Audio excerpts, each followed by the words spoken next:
So, ilo, no, ngayon, no, pag-usapan natin tungkol sa pagiging hypocrites ng mga tao. Ano? Kailangan pa ba nating kumuha ng video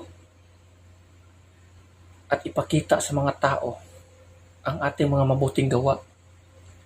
Halimbawa, nagbibigay tayo ng tulong, pagkain, nagbibigay tayo ng mga Biblia, nagbibigay tayo ng mga ganitong mga bagay. Kailangan pa ba nating kunan tayo ng video at ipopost natin doon sa mga social media? Kailangan pa ba nating gawin ang mga bagay na yan?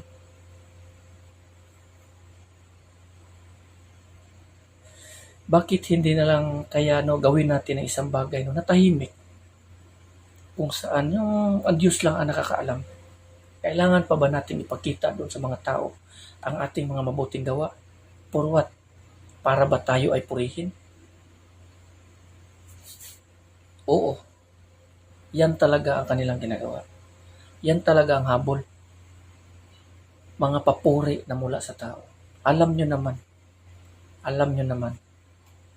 na binalaan na tayo ng ating Panginoong Jesucristo na ang ganitong mga bagay ay huwag ninyong gagawin. Ayon doon sa sulat niya. Ayon doon sa sinabi niya doon sa sulat ni Mateo chapter 6. Huwag niyong ipakita sa mga tao ang inyong mga mabuting gawa. Kung gagawin niyo ito, wala kayong gantimpala na matatanggap mula sa Ama na nasa langit.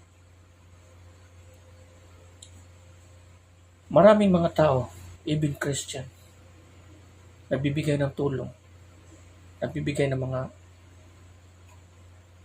booklet, maliban doon sa mga nagpipretsa.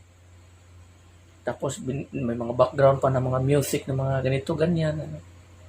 Nagbibigay ng mga booklet, nagbibigay ng mga pagkain. Nagbibideo sila. Kailangan ba talaga natin gawin ito? Na ipakita natin sa mga buong mundo, sa mga tao, na tayo ay matuwid? Hindi. Kasi ang babala ng Panginoon, kung maaari, ikaw lang at ang Panginoon ang siyang nakakaalam sa iyong ginagawa. Maliban doon sa mga tao na iyong binibigyan. Yan ang utos sa atin ng ating Panginoon. Kasi nga, ang mga taong gumagawa nito, hypocrites. So, ang utos sa atin ng ating Panginoon, huwag mong gawin ang kanilang mga ginagawa. So, huwag mong gawin. Huwag nating gawin ang kanilang mga ginagawa. Kasi nga, natanggap na nila ang kanilang gantimpala. Itong mga taong ito, sabihin na natin ng mga Kristiyano, kilala nila ang Panginoon. Tumatawag sila sa Panginoon. Ngunit, hindi namumuhay sa kanyang salita. Mayroon pa mga Kristiyano, no? Kailangan pa ba nating ilagay ang mga verse ng Biblia dito sa ating mga t-shirt at sa kalikod ng mga t-shirt upang makita sa mga tao na tayo ay lingkod ng Panginoon, alagad ng Panginoon? Kailangan pa ba natin gawin yun? Hindi mo man, pilitin mo mang itago ang mga bagay. Alam ng Diyos kung ano ang nasa puso mo. Alam ng Diyos kung ano ang nasa puso mo. Kasi ang ganitong kasi mga bagay kasi is hypocrisy. Ito yung mga bagay na dapat yung iwasan. Nakasulat din doon sa Biblia, doon sa Mateo pa rin. Patungkol doon sa mga kasulatan na nilagay sa mga kasuotan. Ang sabi ng Panginoon, sundin mo ang kanilang mga ginawa, sundin mo ang kanilang mga sinasabi, ngunit huwag niyong gawin ang kanilang mga ginagawa. Itong mga taong ito, kilala nila ang Panginoon, ngunit hindi sila namumuhay sa kasulatan, hindi sila namumuhay sa salita ng Panginoon. Bakit ko nasabi? Kasi nga, kung namumuhay ka sa salita ng Panginoon, kung kilala mo ang Panginoon, mamuhay ka sa salita ng Panginoon. Kung mamuhay ka sa salita ng Panginoon, kung sinabi niya ganito, huwag mong gawin ito, huwag mong gawin yan. Kung gawin mo yan, ng mga hulugan, hindi ka namumuhay sa kanyang salita. Sinusuway mo ang isang bagay na bawal. Pinagbawalan tayong gawin ito, ngunit ginawa mo. So anong ibig sabihin nito? Hindi ka naniniwala sa kanyang sinabi. Hindi ka namumuhay sa kanyang sinabi sa kanyang mga salita. So ito yung mga bagay na dapat nating iwasan. Hypocrisy. Yung hypocrisy, ito yung mga sakit na hindi masyado napapansin ng mga Kristiyano. Ngunit maraming mga tao ang bumabagsak nito. Self is ELF. Self-interest. Dito sa Lucas chapter 16:15, di ba? Bababasa natin yan doon. Na ang pinakamahalaga para sa mga tao, walang kabuluhan sa paningin ng Panginoon. Alam ng Diyos kung ano nasa puso natin.